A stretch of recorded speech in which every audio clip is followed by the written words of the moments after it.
ഇനി നമുക്ക് ദശകം 95 ആരംഭിക്കാം. ധ്യാനയോഗം എന്നാണ് ഈ ദശകത്തിൻ്റെ പേര്. ഇതിൽ ഈ കൈവല്യസിദ്ധി പ്രകാര വർണ്ണനം എന്നും പറയാം. കൈവല്യം പറഞ്ഞ മോക്ഷം, കൈവല്യസിദ്ധി പറഞ്ഞ മോക്ഷപ്രാപ്തി. അതിൻ്റെ പ്രകാരം എപ്രകാരമാണ് മോക്ഷത്തിൻ്റെ പ്രാപ്തി, മോക്ഷം ലഭിക്കൽ എന്നതിൻ്റെ വർണ്ണന എന്നും പറയാം. നമുക്ക് ആദ്യത്തെ ശ്ലോകം വായിക്കാം.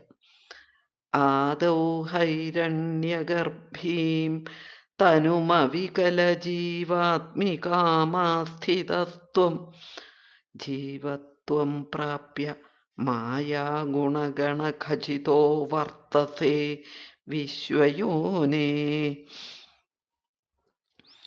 തത്രോദ്വൃദ്ധേന സത്വേന തു ഗുണയുഗളം ഭക്തിഭാവം ഗതേന ചിത്വാ സത്വം ച ഹിത്വാ പുനരനുപഹിതോ വർത്തിതാ ഹേ ത്വമേവ.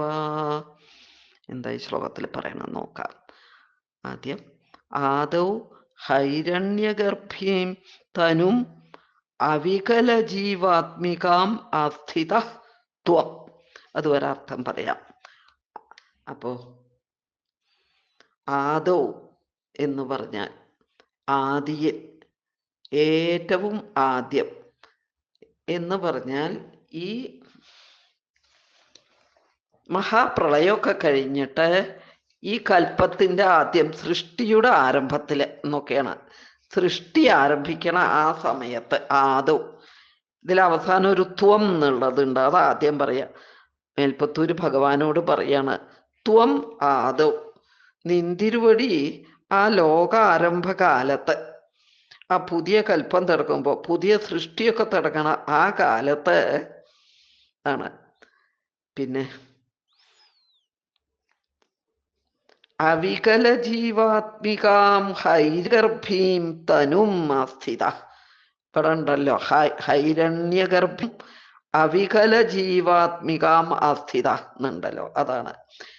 അവികല ജീവാത്മികാം പറഞ്ഞാല് എല്ലാ ജീവരാശികളുടെയും അഖണ്ഡ രൂപമായ എന്നൊക്കെ പറഞ്ഞാൽ, ഈ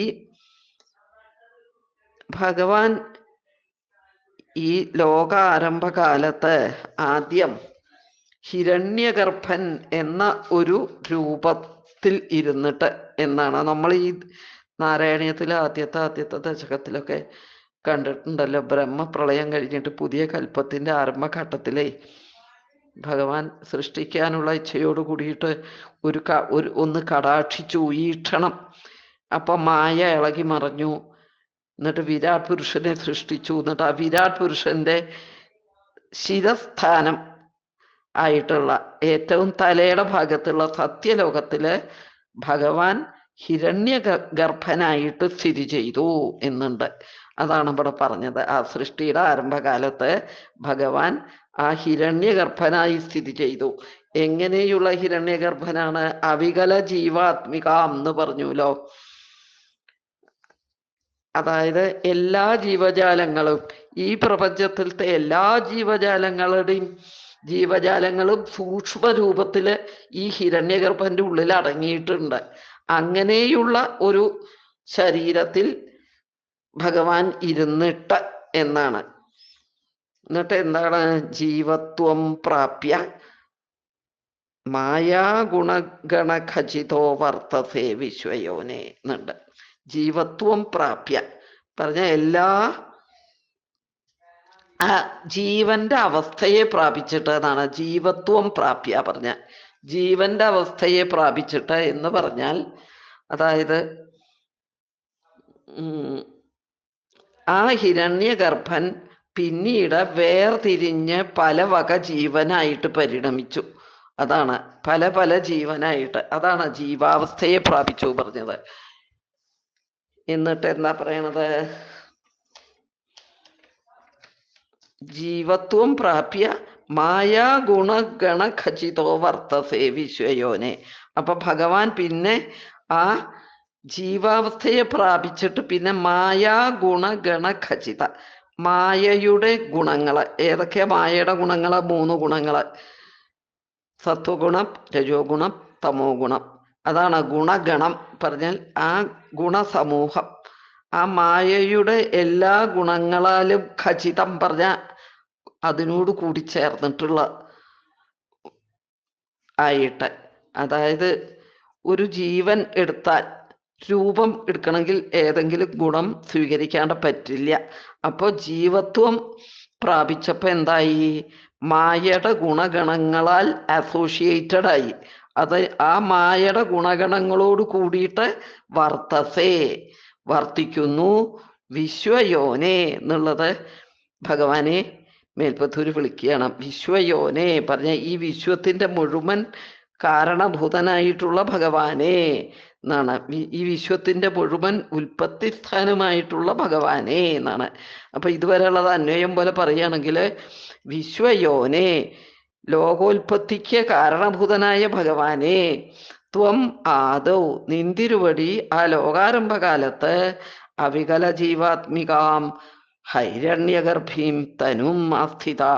അവികല ജീവാത്മിക എല്ലാ ജീവരാശികളുടെയും അഖണ്ഡരൂപം, അതായത് ആകത്തുകയായിട്ടുള്ള എല്ലാം സൂക്ഷ്മരൂപത്തിൽ ഒന്നിച്ച് അടങ്ങിയിട്ടുള്ള ഉള്ളിൽ കുടികൊള്ളുന്ന ഹൈരണ്യഗർഭീം തനും ആസ്ഥിത. ഹൈരണ്യഗർഭന്റെ ശരീരത്തിൽ ഇരുന്നിട്ട് ജീവത്വം പ്രാപ്യ പിന്നെ അവസ്ഥയെ പ്രാപിച്ചിട്ട് മായാ ഗുണഗണ ഖചിത വർത്തസെ.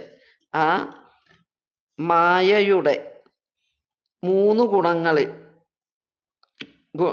ഗുണങ്ങളായ സത്വഗുണം, രജോ ഗുണം, തമോ ഗുണം ഇവകളോടൊക്കെ ചേർന്ന് സ്ഥിതി ചെയ്യുന്നു എന്നാണ് ഇതുവരെയുള്ള എൻ്റെ അർത്ഥം. അപ്പോൾ ജീവൻ പല പല ജീവനായിട്ട് അങ്ങോട്ട് വേർതിരിഞ്ഞു. ആദ്യം ഭഗവാൻ ആ ഹിരണ്യഗർഭൻ എന്ന രൂപത്തിലിരുന്നു. അതില് ഈ എല്ലാ ജീവരാശികളുടെ കൂടി സൂക്ഷ്മരൂപത്തിൽ ഒന്നിച്ചിട്ടാണ് അതില്. എന്നിട്ട് പിന്നെ അതിൽ നിന്ന് വേർതിരിഞ്ഞ് ഈ പ്രപഞ്ചത്തിലത്തെ പല പല ജീവരാശികളും ഉണ്ടായി. അപ്പോൾ അതിലൊക്കെ എല്ലാ ഒരു ജീവരാശികൾ എല്ലാ ജീവനും എല്ലാ ഗുണങ്ങളും കൂടിയവരാണ്. സത്വഗുണവും രജോ ഗുണവും തമോ ഗുണവും ഒക്കെ എല്ലാ ജീവികൾക്കും ഉണ്ട്. ഓരോരുത്തർക്ക് ഓരോ ഗുണങ്ങൾ കൂടിയിട്ട് കുറഞ്ഞിട്ടൊക്കെ ഇരിക്കുന്നേയുള്ളൂ. മൂന്ന് ഗുണങ്ങളും എല്ലാ ജീവികൾക്കും ഉണ്ട്. എന്നിട്ട് പിന്നെ എന്താ പറയണത്? തത്രോദ്വൃദ്ധേന സത്വേന തു ഗുണയുഗളം ഭക്തിഭാവം ഗതേന. തത്ര പറഞ്ഞാൽ ആ ജീവത്വം പ്രാപിച്ചു. എല്ലാ ജീവികൾക്കും എല്ലാ മായയുടെ മൂന്ന് ഗുണങ്ങളും ഉള്ളവരായിട്ട് വർത്തിക്കുന്നു. അങ്ങനെ ഭഗവാൻ അങ്ങനെ പല പല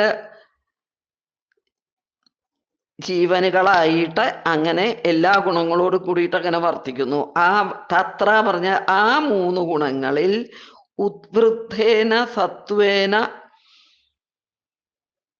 ഭക്തിഭാവഗതേന സത്വേന എന്നുണ്ട്. ഉദ്വൃദ്ധേന പറഞ്ഞ അതില് ഈ മൂന്ന് ഗുണങ്ങളില് സത്വഭാവത്തിനെ വർദ്ധിപ്പിച്ച് കൊണ്ടുവരിക. അതാണ് ഉദ്വൃദ്ധേന പറഞ്ഞാല്. ആ തത്ര പറഞ്ഞ ആ മൂന്ന് ഗുണങ്ങളില് ഉദ്വൃദ്ധേന പറഞ്ഞ നല്ലോണം വർദ്ധിച്ചിട്ട് ഭക്തിഭാവം ഗതേന സത്വേന ഭക്തിയുടെ അവസ്ഥയെ പ്രാപിച്ച സത്വഗുണം കൊണ്ട് ഇതാണ്. അതായത് മേൽപ്പത്തൂര് പറയാണ് ഇങ്ങനെ മൂന്ന് ഗുണങ്ങളും ഉള്ളവരാണ് സാധാരണക്കാരൊക്കെ. അപ്പൊ എന്താ വേണ്ടത്? ആ സത്വഗുണത്തിൽ എങ്ങനെ വർദ്ധിപ്പിച്ച് കൊണ്ടുവരണം. അതിന് സത്വഗുണ പ്രധാനങ്ങളായിട്ടുള്ള ആഹാരങ്ങളൊക്കെ കഴിക്കുക. അങ്ങനെയൊക്കെ സത്വഗുണത്തിൽ ഇങ്ങനെ വർദ്ധിച്ച് കൊണ്ടുവന്നാലാണ് ഭക്തി അങ്ങനെ ഉണ്ടായി വരിക. അതാണ് അങ്ങനെ സത്വഗുണം ഇങ്ങനെ വർദ്ധിച്ച് എത്രത്തോളം വർദ്ധിക്കണോ അത്രത്തോളം ഭക്തി ഇങ്ങനെ ഉണ്ടായി വരും. അതാണ് ഇവിടെ പറയണത്. ഉദ്വൃദ്ധേന വർദ്ധിച്ച് വന്നിട്ട് ഭക്തിഭാവം ഗതേന ഭക്തിയുടെ അവസ്ഥയെ പ്രാപിച്ച സത്വേന സത്വഗുണം കൊണ്ട് ആകട്ടെ. ആ സത്വഗുണം കൊണ്ടു തന്നെ ഗുണയുഗളം ചിത്വ എന്നാണ്. തത്രോദ്വൃദ്ധേന സത്വേന തു ഗുണയുഗളം ഭക്തിഭാവം ഗതേന ചിത്വ എന്നുണ്ട്. അപ്പോ വർദ്ധിപ്പിച്ച് കൊണ്ടുവന്ന ആ സത്വഗുണം ഭക്തിയായി പരിണമിച്ചിട്ട് ആ ഭക്തി ഭാവം കൈക്കൊണ്ട ആ സത്വഗുണം കൊണ്ട് ഗുണയുഗളം ചിത്വ. ഗുണയുഗളം പറഞ്ഞാൽ രണ്ട്, ഗുണയുഗളം പറഞ്ഞാൽ ആ രണ്ട് ഗുണങ്ങളെയും ചിത്വ മുറിച്ചിട്ട് എന്ന് പറഞ്ഞാൽ ഏറ്റവും ഉത്കൃഷ്ടമായ ഗുണമാണ് സത്വഗുണം. ആ സത്വഗുണത്തിനെ വർദ്ധിപ്പിച്ച് ഭക്തി ആക്കുക. എന്നിട്ട് ആ ഭക്തിയായി മാറിയ സത്വഗുണം കൊണ്ട് ബാക്കി രജോ ഗുണത്തിനെയും തമോ ഗുണത്തിനെയും ചിത്വ മുറിച്ച് കളഞ്ഞിട്ട് എന്നാണ് ഗുണയുഗളം പറഞ്ഞ ആ മറ്റു രണ്ടു ഗുണങ്ങളെയും ചിത്വ മുറിച്ച് കളഞ്ഞിട്ട് പിന്നെ പറയാണ് സത്വം ചഹിത്വ. അപ്പോ സത്വഗുണം വർദ്ധിച്ച് ഭക്തിയാവും. ഭക്തിയായി തീർന്ന സത്വഗുണം കൊണ്ട് രജോ ഗുണത്തിനെയും തമോ ഗുണത്തിനെയും മുറിച്ചങ്ങട് കളഞ്ഞാൽ അപ്പോ പിന്നെ സത്വഗുണം മാത്രമാവും. സത്വഗുണം മാത്രമായിട്ട് പിന്നെ അതിങ്ങനെ വർദ്ധിച്ച് വന്ന സത്വഗുണത്തിന്റെ ആ പരിശുദ്ധി കൂടി വന്നിട്ട് ആ സത്വഗുണം തന്നെ സത്വഗുണത്തിനെ അങ്ങോട്ട് ഇല്ലാണ്ടേക്കും. അതാണ് സത്വം ചഹിത്വ. ആ സത്വഗുണം കൊണ്ട് തന്നെ ആ സത്വഗുണത്തിനെ മുറിച്ച് കളഞ്ഞിട്ട് അപ്പൊ പിന്നെ ഒരു ഗുണവും ഇല്ലാണ്ടേ പോവും. ആദ്യം രണ്ട് ഗുണത്തിന് ആദ്യം തന്നെ സത്വഗുണം കൊണ്ട് മുറിച്ച് കളഞ്ഞു, ഇല്ലാണ്ടേക്ക് തമോ ഗുണവും രജോ ഗുണവും ഒക്കെ. പിന്നെ സത്വഗുണം മാത്രമായി. സത്വഗുണത്തെ വീണ്ടും വർദ്ധിപ്പിക്കുന്നവർ സത്വഗുണം ശുദ്ധമായിട്ട് വരും. അവസാനം സത്വഗുണത്തിന്റെ തന്നെ അതിനിർമ്മലമായ അംശത്താൽ നശിപ്പിക്കണം. അങ്ങനെ സത്വഗുണം കൊണ്ട് സത്വഗുണത്തെയും കൂടി നശിപ്പിച്ചിട്ട് അവസാനം സത്വഗുണം തന്നെ നശിക്കണു. അപ്പൊ പിന്നെ എന്തായി? ഒരു മൂന്ന് ഗുണം ഇല്ലാണ്ടേ നിർഗുണായി.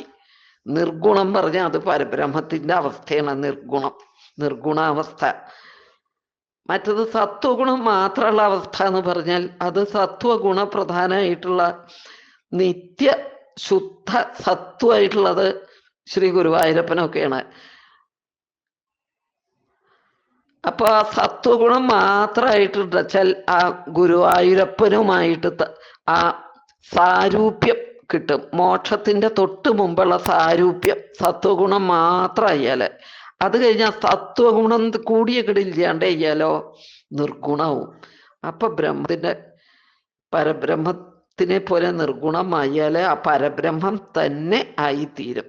അപ്പോ അവിടെ പറയണം, അപ്പോ സത്വം ചഹിത്വ, ആ സത്വഗുണത്തിനെ കൂടി മുറിച്ചു കളഞ്ഞാൽ പിന്നീട് അനുപഹിതോ പറഞ്ഞാല് പിന്നെ വേറെ ഉപാധികളൊന്നും ഇല്ലാണ്ടായിട്ട് പിന്നെ മായ കൊണ്ടുള്ള ഒരു മായയും ഗുണങ്ങളും അതുകൊണ്ട് മായയുടെ അധീനത്തിൽ ഒന്നും അല്ലാണ്ട് യാതൊരു ഉപാധിയും ഇല്ലാണ്ടായിട്ട് വർത്തിതാഹേ ത്വമേവ, ഞാൻ നിന്തിരുവടി തന്നെയായിട്ട് നിർഗുണനായ നിന്തിരുവടി തന്നെയായിട്ട് സ്ഥിതി ചെയ്യും എന്ന് പറഞ്ഞാൽ അങ്ങനെ ആ മോക്ഷം പ്രാപിക്കലായി. അത് സായുജ്യം ആയി.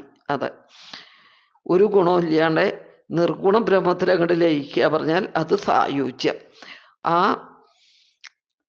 സത്വഗുണം മാത്രമുള്ള അവസ്ഥ സാരൂപ്യാവസ്ഥ, ഭഗവാന്റെ കൃഷ്ണന്റെ ആ സാരൂപ്യം അതേപോലെ ഉള്ള രൂപം കിട്ടല്. ആ സത്വഗുണം കൂടി പോയാൽ നിർഗുണാവുക, നിർഗുണ ബ്രഹ്മമായിട്ട് വിലയം പ്രാപിക്കുക. അത് സായുജ്യം. അങ്ങനെ ഞാൻ സായുജ്യം അടയും എന്നാണ് അതിൻ്റെ അർത്ഥം. നമുക്ക് അന്വയമായിട്ട് പറയുകയാണെങ്കിൽ വിശ്വയോനെ, ലോകോത്പത്തിക്കു കാരണഭൂതനായ ഭഗവാനെ, ത്വം ആദോ നിന്തിരുവടി ആ ലോകാരംഭകാലത്ത് അവികല ജീവാത്മിക എല്ലാ ജീവജാലങ്ങളുടെയും സൂക്ഷ്മരൂപമായ ഹൈരണ്യഗർഭീം തനു, ഹിരണ്യഗർഭൻ എന്ന ആ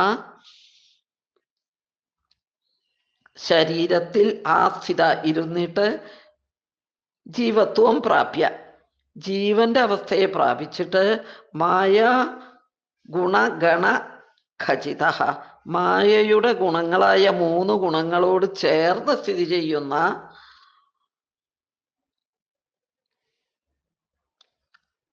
അങ്ങനെ എല്ലാ 3 ഗുണങ്ങളോടും കൂടിയവനായിട്ട് വർത്തിക്കുന്നു. ജീവത്വം പ്രാപിച്ചാൽ പിന്നെ 3 ഗുണങ്ങളും ഉണ്ട്. പിന്നെ തത്ര ആ 3 ഗുണങ്ങളിൽ, അപ്പൊ മേൽപ്പത്തൂരും അങ്ങനെ ജീവത്വം പ്രാപിച്ച ഒരാളാണ്. ഇതേപോലെ 3 ഗുണങ്ങളും ഉണ്ട്. അതിലത്തെ മറ്റു ഗുണങ്ങളെയൊക്കെ സത്വഗുണം വർദ്ധിപ്പിച്ചിട്ട് ഞാൻ ഇല്ലാണ്ടാക്കിയിട്ട് നിർഗുണനായിട്ട് സായുജ്യം എന്നാണ് പറയണത്.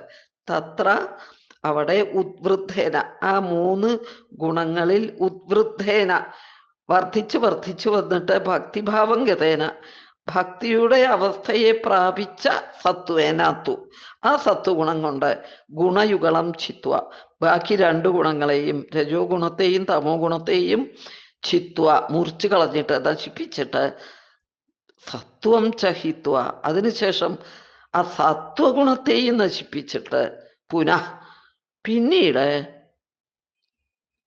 അനുപഹിത പറഞ്ഞാൽ ഉപാധിയൊന്നുമില്ലാതെ ഞാൻ എന്ന് അവിടെ അർത്ഥമെടുക്കണം നമ്മൾ. അവിടെ ഞാൻ പിന്നെ യാതൊരു ഉപാധിയും ഒന്നുമില്ലാതെ ത്വമേവ വർത്തിതാഹേ നിന്തിരുവടി തന്നെ ആയിട്ട് സ്ഥിതി ചെയ്യും. അങ്ങനെ ഞാൻ സായുജ്യത്തെ അടയും എന്നാണ് ഈ ശ്ലോകത്തിൽ പറയുന്നത്. ശ്ലോകം ഒന്നുകൂടി വായിക്കാം. ആദൗ ഹൈരണ്യഗർഭീം തനുമവികലജീവാത്മികാം ആസ്ഥിതത്വം ജീവത്വം പ്രാപ്യ മായാഗുണഗണഖചിതോ വർത്തസേ വിശ്വയോനേ തത്രോദ്വൃദ്ധേന സത്വേന തു ഗുണയുഗളം ഭക്തിഭാവം ഗതേന ചിത്വാ സത്വം ചഹിത്വാ പുനരനുപഹിതോ വർത്തിതാ ഹേ ത്വമേവ.